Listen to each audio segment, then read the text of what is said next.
The horrible shooting in Aurora, Colorado was tragic, obviously, but watching some of the news coverage and following it online reminded me that I think there's a fundamental shift going on in the way breaking news is going to look in the next decade or so.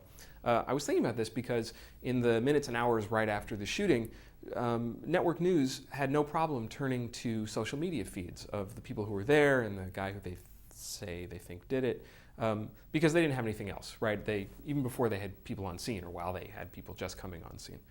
And that's going to happen more and more, right? At any given event, people are pumping data into the infosphere about what's going on around them. They're tweeting or they're checking in various location-based services, or they're taking Instagram photos, generating information, right? But then they're putting that information onto the internet, into a place where it could potentially be scraped.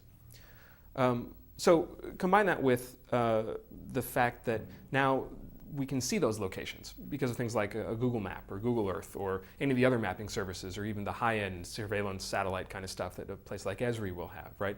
So more and more, that's almost real-time as well. It's updated constantly, and we can see that, right? So now you have the stage set, if you will, and you have performers performing, because all of those images and tweets and whatnot have time and date stamps, and they're geolocated. They'll have GPS coordinates. So what we're talking about is a 4D coordinate system on every piece of information that's coming out of a given place. So now you have information coming out of a place, and you have the place.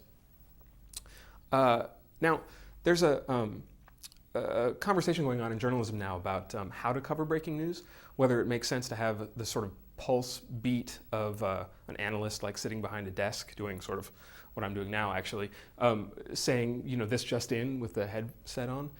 Or if you set up something called a stream, right, where you basically have like a browser type interface, and you let the user, the person sitting at their computer, comb through every piece of information stream that they can. I think maybe there's a third way emerging here. If you can imagine, you got to work with me on this, some kind of technology that could scrape all of that stuff coming off of an individual feed, right, and mesh it somehow, stitch it together with the geographic information.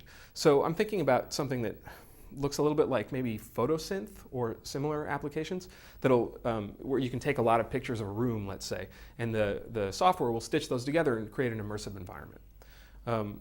And increasingly those environments are available, right? Like you can actually get Google Map type maps inside big places like Las Vegas casinos. So I think more and more we're going to see every place around us in like that old joke about the one-to-one map, right? There's going to be a map of the real world ported into the virtual world.